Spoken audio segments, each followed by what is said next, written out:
नमस्कार। आप इस वीडियो में देखेंगे नई समस्याएं शीर्षक से भारत की खोज में। टॉपिक है यांत्रिक उन्नति और रचनात्मक शक्ति में एशिया और यूरोप के बीच अंतर।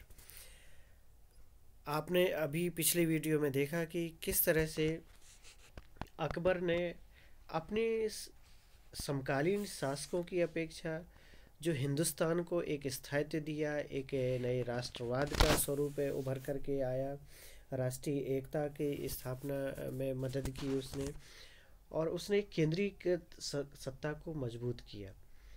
अकबर के दरबार के पुर्तगाली जेसुइट बताते हैं कि उसकी दिलचस्पी बहुत सी बातों में थी। वह उन सबके बारे में जानकारी हासिल करना चाहता था। उसे सैनिक और राजनीतिक मामलों का पूरा ज्ञान था। सैनिक मामलों में जो उसने राज्य को विस्तार दिया और एक बहुत बड़े राज्य की स्थापना की। राजनीतिक मामलों में आप देख सकते हैं कि किस तरह से उसने पूरे राजपूताना को साधने का प्रयास किया। तो इसमें वो कुशल था ही, साथ ही उसे बहुत सी यांत्रिक कलाओं का भी ज्ञान था। मशीनीकरण को भी वो महत्व दे रहा था, समझ रहा था। लेकिन उसकी जिज्ञासा एक बिंदु पर जाकर रुक गई।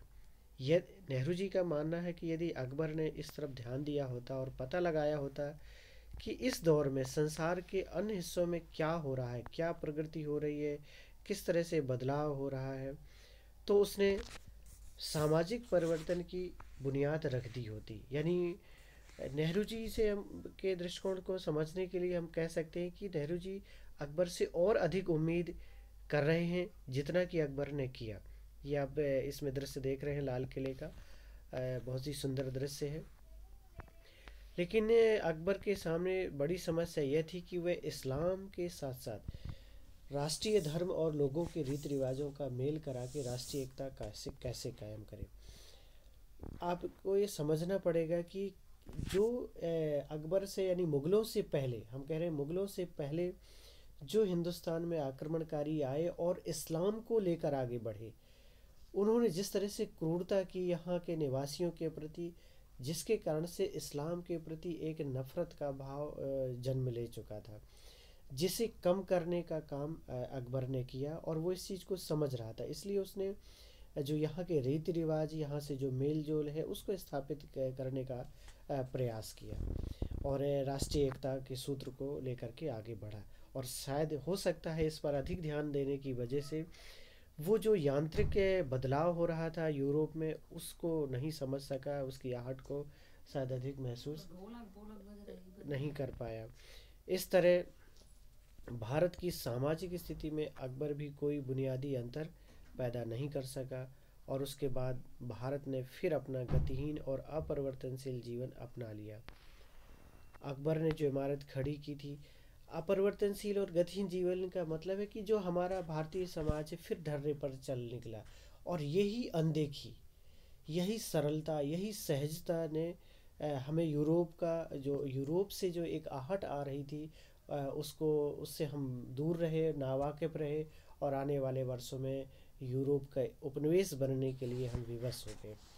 ऐसा नहीं है कि यूरोप पहले से बहुत अच्छी स्थिति में था या उसके बाद संसाधन बहुत थे, नॉलेज बहुत थी, बल्कि उसके संघर्ष ने, वहाँ के जीवन में जो लगातार संघर्ष हुए, लगातार युद्धों ने उन्हें बदलाव के लिए प्रेरित किया। और उस दौर में हम अपना जीवन शांति से व्यतीत करने लगे और हम अब बदलाव की ओर आगे नहीं बढ़ पाए। अकबर ने जो इमारत खड़ी की थी वह इतनी मजबूत थी कि दुर्बल उत्तराधिकारियों के बावजूद भी वह 100 साल तक मजबूत ही बनी रही।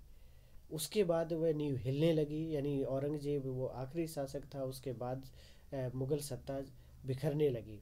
सिंहासन के लिए शहजादों में लगातार युद्ध होते रहे, चाहे वो जहांगीर, शाहजहां और औरंगजेब ने तो और हद ही कर दी, और उसके उत्तराधिकारी भी उसी रास्ते पर चल निकले।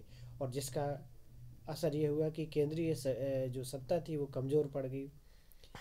पर इस दौर में जो मुग़ल दरबार का जो प्रताप था, उसका यश था, वो एशिया और यूरोप के आलीशान मुग़ल बादशाहों में यानी सभी जगह फैल गया। वास्तुकला की दृष्टि से भी दिल्ली और आगरा में सुंदर इमारतें तैयार हुई। यानी वास्तुकला के क्षेत्र में भारत में बहुत ही काम हुआ। और ये उस समय के समाज की समृद्धि और राजनीति के स्थायित्व को भी बयान करता है। और आज विश्व धरोहरों में ये इमारतें हैं। दूसरी इमारतों की सजावट और अलंकरण की शैली से एकदम भिन्न थी। वास्तुकारों और निर्माताओं ने आगरा में किस तरह से आप देख सकते हैं कि ताजमहल को मोहब्बत भरे हाथों से खड़ा किया। उत्तर पश्चिम से जो आने वाले आक्रमणकारियों और इस्लाम का भारत पर बहुत प्रभाव पड़ा, इस टकराहट ने उन बुराइयों को खोलकर रख दिया जो हिंदू समाज में घर कर गई थी। यानी इस्लाम के भारत में आने से एक सकारात्मक असर हम ये देख सकते हैं कि हमारे हिंदू धर्म के सामने प्रश्न चिन्ह लगने लगे, सवाल उठने लगे और हमें अपनी बुराइयों के प्रति देखने और झांकने का अवसर मिला। और वास्तव में इसे हमें अपने सजग रहना चाहिए था। और आप देख सकते हैं कि किस तरह से जाति पात की जो श्रेष्ठता का जो ये भाव है, ये इसे एक हथियार की तरह इस्तेमाल किया गया भारतीय समाज में। और इसने इतना वर्ग भेद पैदा किया कि जिसको आज 21वीं सदी में भी हम पूरी तरह से मिटा नहीं सके हैं। अछूत प्रथा, आप अब कह सकते हैं आज इस दौर में खड़े होकर के कि किस तरह से मानव का मानव से रिश्ता नहीं रह गया, या इतना मानव मतलब एक बायोलॉजिकल दृष्टि से, एक जीव विज्ञान की दृष्टि से हम सभी मनुष्य समान होते हुए भी किस तरह से एक दूसरे से ऊंचे नीचे कर दिया गया और स्पर्श करना भी उचित नहीं समझा गया। तो ये बहुत बड़ी कमियां आ गई और इसको उजागर किया इस्लाम ने। और इस्लाम के ने जो भाईचारा लेकर के आगे बढ़ा था और जिसने बराबरी का सिद्धांत दिया था, उसका असर पड़ा हमारे समाज पर, हिंदू धर्म पर। और हिंदू धर्म में खास करके जो निचले पायदान पर जो जातियां थी या जिन्हें धकेल दिया गया था, उन्हें बराबरी का दर्जा देने का अवसर दिया उसने। और यही कारण से है कि बहुत सी जो जातियों ने सामूहिक रूप से धर्म परिवर्तन किया। इस विचारधारा का जो टकराव हुआ, उससे कई आंदोलन उठ खड़े हुए और जिनका उद्देश्य था धार्मिक समन्वय करना। यह बात ध्यान देने लायक है कि वर्गों का प्रभाव इस हद तक था कि नियमतः लोगों ने इस्लाम धर्म में परिवर्तन सामूहिक रूप से किया। यानी जो निचले तबके की बात है, उन्हें वहाँ एक अवसर मिला, एक समानता का अवसर मिला, बराबरी का अवसर मिला, इसलिए उन्होंने सामूहिक परिवर्तन को अधिक महत्व दिया। संभव है कि ऊंची जातियों के लोगों ने भी एक आध ने धर्म परिवर्तन किया हो, लेकिन ये जो हिंदू धर्म में उच्च पायदान पर थे, उन्हें इन सब जाति प्रथा या इन सब से कोई समस्या नहीं थी। वो इसका लाभ उठा रहे थे, इसलिए उनमें तो एक आध गिने चुने लोगों ने ही परिवर्तन किया। लेकिन निम्न श्रेणी के लोगों ने, मोहल्ले में जाति के लोग, फिर लगभग सारा गांव में ही धर्म बदल लेता था और उनका सामूहिक जीवन और कामकाज पहले की तरह ही चलते रहे। यानी सामूहिक रूप से धर्म परिवर्तन का ये प्रभाव ये पड़ा कि गांव की जो व्यवस्था में कोई बदलाव आया ही नहीं, सिर्फ पूजा के तरीकों में बदलाव आया, जो छोटे मोटे अंतर के साथ। इसी कारण आज हम देखते हैं कि बहुत सी पेशेवर जो जातियां हैं या बहुत से पेशों पर मुसलमानों का भी एक अधिकार है, क्योंकि वो पूर्वज उनके हिंदू जातियां थी और वो सामूहिक परिवर्तन से वो बदल गए, धर्म बदल गया, लेकिन उनके कामकाज का जो स्वरूप है और जो पैतृक रूप से व्यवसाय के गुण मिल रहे थे, वो वैसे के वैसे ही चलते रहे। भारत में रहने वाले अधिकतर मुसलमानों ने हिंदू धर्म में धर्म परिवर्तन किया। कुछ लंबे संपर्क के कारण भारत के हिंदुओं और मुसलमानों में बहुत सी समानताएं, बहुत सी विशेष आदतें एक जैसी हैं, एक जैसी कलात्मक रुचियां हैं, वो विकसित हुई। वे शांतिपूर्वक एक कौम, एक जाति के तरह यहाँ रहने लगे।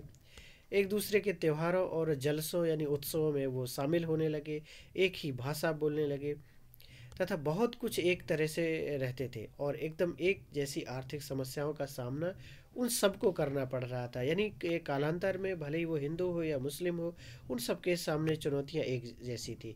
अगर वो श्रमिक वर्ग है या कृषि किसान वर्ग है, तो उन लोगों के सामने समस्या एक जैसी थी। ऐसा नहीं है कि हर एक मुस्लिम शासन में शामिल था या वो सत्ता का बहुत अधिक सुख लाभ उठा रहा था, ऐसा नहीं है। ये तमाम आपसदारी और एक साथ रहना सहना उस वर्ण व्यवस्था के बावजूद हुआ जो ऐसे मेल मिलाप में बाधक थी। एक आध उदाहरणों को छोड़कर आपस में शादी ब्याह नहीं होते थे, एक दूसरे के यहाँ खाना पीना भी नहीं होता था और इन मामलों में कड़ाई होती गई। रूढ़िवादिता ने बहुत अधिक असर किया।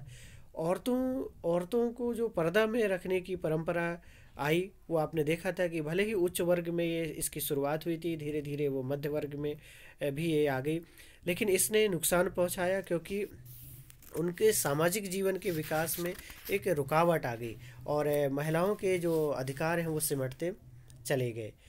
गांव की आम जनता अर्थात आबादी के बड़े हिस्से में जीवन मिला जुला था, उनमें सामूहिकता कहीं अधिक थी। गांव के सीमित घेरे के भीतर हिंदुओं और मुसलमानों के बीच गहरे संबंध थे, यानी आपस में बहुत वो अच्छे से अच्छे रिश्ते के साथ रहते थे। वर्ण व्यवस्था से कोई बाधा नहीं होती थी और हिंदुओं ने मुसलमानों को भी एक जाति के रूप में स्वीकार कर लिया। यानी धर्म अलग था ही, लेकिन एक उन्होंने मान लिया कि वो एक अलग जाति है जो हमसे थोड़ा सा भिन्न है। वे एक दूसरे के त्योहारों में शरीक होते थे, शामिल होते थे। कुछ अर्ध धार्मिक जैसे त्यौहार हैं उनके बीच समान रूप से। कुछ ऐसी भी चीज़ें हैं जो जिन हिंदू जातियों ने मुसलमान इस्लाम धर्म स्वीकार किया था, वो हिंदू धर्म के जो संस्कार थे, जो उनके व्यवहार थे, वो उसको लेकर ही उस धर्म में गए और वहाँ कुछ अपने कुछ बदलाव किया। तो वो दोनों धर्मों में लगभग इस जाति के या इस वर्ग के लेवल के लोगों में एक जैसी चीज़ें थी। उनके लोकगीत भी एक ही थे। इनमें से ज़्यादातर लोग किसान, दस्तकार और शिल्पी, एक श्रमिक, ये इस वर्ग के लोग थे। मुगल शासनकाल के दौरान बहुत से हिंदुओं ने दरबार की भाषा फारसी में पुस्तकें भी लिखी और क्योंकि फारसी उस समय की राजभाषा थी। इनमें से कुछ पुस्तकें बहुत ही कालजयी हैं, यानी बहुत समय से आगे निकली। इसी समय मुसलमान विद्वानों ने फारसी में संस्कृत की पुस्तकों का अनुवाद भी किया और वो अरब देश से भी वो पुस्तकें गईं और उसके रास्ते यूरोप की तरफ गईं। हिंदी के बहुत प्रसिद्ध कवियों में है मलिक मोहम्मद जायसी, जिन्होंने पद्मावत लिखा। हाल ही में आपने पद्मावत पर एक फिल्म बनाई गई थी जिसमें काफ़ी सवाल खड़े किए गए, लेकिन ये एक साहित्यिक रचना है जो जायसी ने एक सूफी काव्यधारा से प्रभावित होकर के ये रचना लिखी थी, जिसमें काल्पनिकता अधिक है, लेकिन आज उसे इतिहास बनाने का दबाव बन रहा है। दूसरे हैं अब्दुल रहीम खान खाना, जो अकबर दरबार के अमीरों में से एक थे और ये उनके संरक्षक जो बैरम खां थे, जिन्होंने अकबर को का संरक्षण दिया, क्योंकि हुमायूं की असम मृत्यु के समय अकबर महज 13 वर्ष की आयु के थे। तो बैरम खां का बहुत बड़ा योगदान है मुग़ल सत्ता को मजबूत करने में, वो उनके पुत्र थे। खान खाना अरबी, फ़ारसी, संस्कृत तीनों भाषाओं के विद्वान थे और उन्होंने हिंदी में बहुत ही लोकप्रिय कविताएं लिखी। उनके दोहे हैं, नीतिपरक दोहे हैं और बड़े सम्मान के साथ आज भी उनका उन रचनाओं से मार्गदर्शन प्राप्त किया जाता है। कुछ समय तक वे शाही सेना के सिपह सालार रहे और उन्होंने अपने रचना कौशल से मेवाड़ के जो राणा प्रताप थे उनकी प्रशंसा में भी गीत लिखे। यानी वो सैनिक रूप से एक राजनीतिक रूप से वो अकबर के प्रति निष्ठावान थे, लेकिन एक साहित्यिक रूप से वो उस वीर योद्धा के प्रति भी श्रद्धानत थे और उनके सम्मान में उन्होंने रचनाएं लिखी, जिस राणा प्रताप ने अकबर के सामने कभी हथियार नहीं डाले। इसी मुगल वंश के, यानी इतने महान मुगल वंश में आगे चल कर के जब औरंगजेब ने सत्ता प्राप्त की तो उसने उल्टी गंगा बहाई। हिंदू राष्ट्रवाद का ये उभार का भी दौर आया, जिसका नेतृत्व शिवाजी ने किया, वीर शिवाजी ने, मराठा सरदार शिवाजी ने किया। औरंगजेब समय के विपरीत चलने वाला शासक माना गया। अपनी सारी योग्यता और उत्साह के बावजूद भी वह एक योग्य शासक था, उत्साही था, लेकिन उसने अपने पूर्वजों के द्वारा किए गए कामों पर पानी फेर दिया। यानी जो अकबर ने जिस दिशा से अपनी राजनीति को आगे बढ़ाया था हिंदुस्तान में, उसको उलट दिया औरंगजेब ने। औरंगजेब दरअसल धर्मांध और कठोर नैतिकतावादी व्यक्ति था। उसने इस्लाम में तलवार के बल पर आगे बढ़ा था, या जो इस्लाम एक कट्टर धार्मिक रूप से आगे बढ़ा था, सत्ता की ओर बढ़ा था, राजनीति की ओर बढ़ा था, उसने उसको स्वीकार करना शायद ज़्यादा उचित समझा और जिसके कारण से हिंदुस्तान में उसे कठिनाइयों का सामना करना पड़ा। वह कला और या साहित्य से उसे कोई प्रेम नहीं था। उसने हिंदुओं पर जजिया कर लगा दिया, उसने अनेक मंदिरों को तोड़वाने का भी आदेश दिया। इस तरह से धार्मिक रूप से भी उसने हिंदुस्तान की बहुत प्रजा के एक बड़े हिस्से को उसने नाराज़ कर दिया। जजिया कर लगने से भी लोग अपने आप को आहत महसूस करने लगे।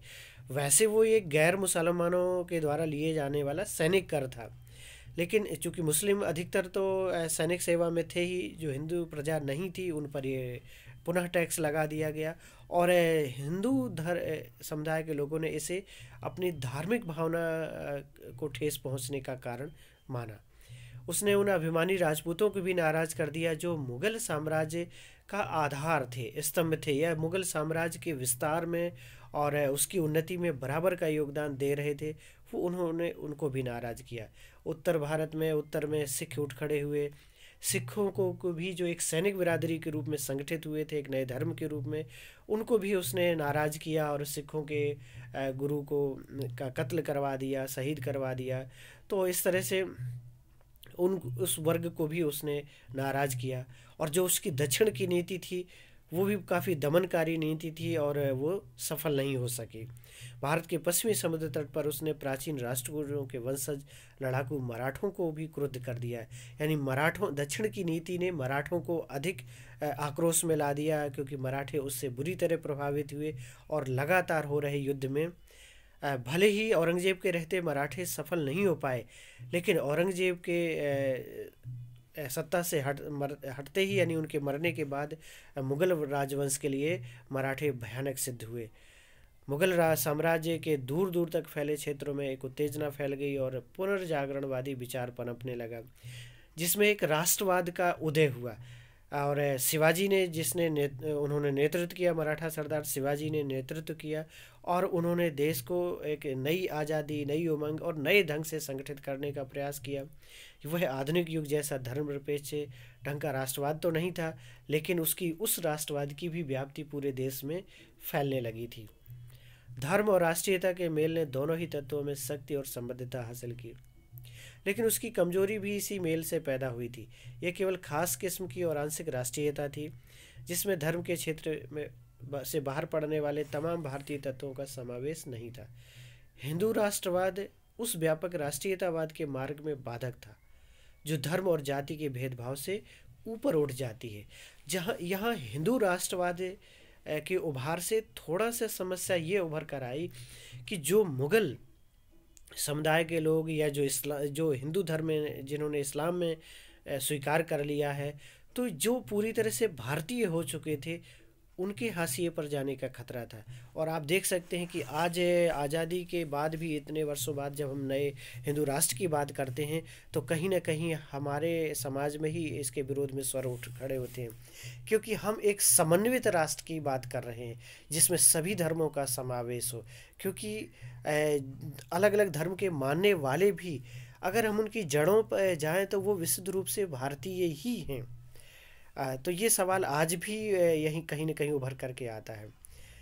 मराठों की अवधारणा व्यापक थी। जैसे जैसे उनकी शक्ति बढ़ी, उनके साथ इस अवधारणा का भी विकास हुआ।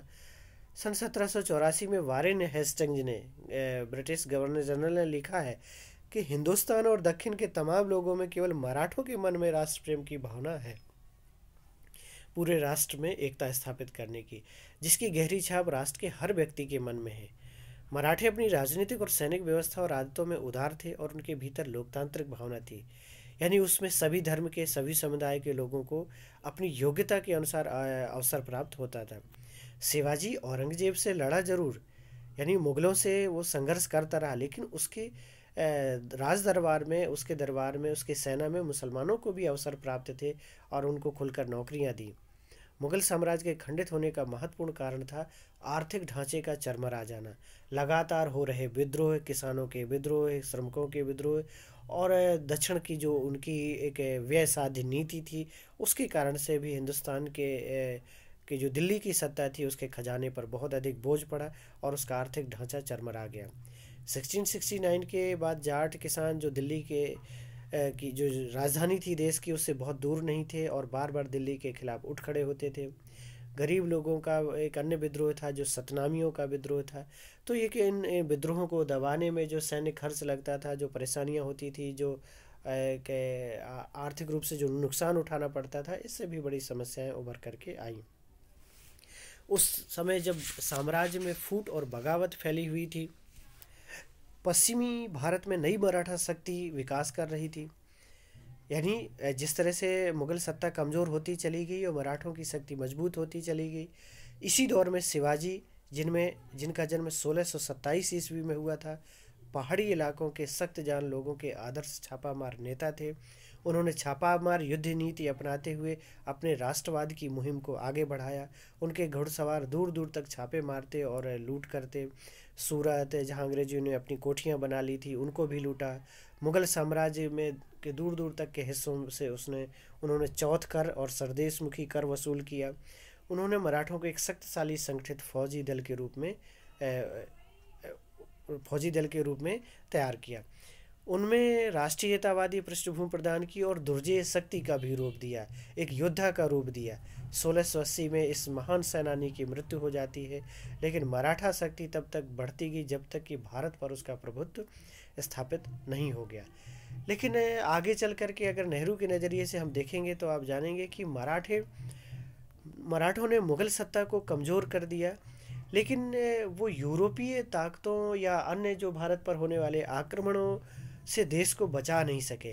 यानी कहीं ना कहीं उनमें अंदरून उनके शिवाजी के उत्तराधिकारियों में अंदरूनी जो एकता का अभाव था, एक दूसरे को नीचा दिखाने की कोशिश थी, और या दूरदृष्टि के अभाव के कारण से वो मुगलों को का विकल्प नहीं बन सके। और यही कारण है कि यूरोपीय ताकतें हावी होती गई, खासकर अंग्रेज, और बाद में उन्होंने मराठों को भी पराजित करके और पूरी तरह से सत्ता स्थापित कर ली थी। हम अगले टॉपिक में ये बात जानेंगे जिसमें लिखा है कि प्रभुत्व के लिए मराठों और अंग्रेज़ों के बीच संघर्ष और अंततः अंग्रेज इसमें सफल हुए। तो ये टॉपिक अगले वीडियो में आप सुन सकेंगे, देख सकेंगे। धन्यवाद।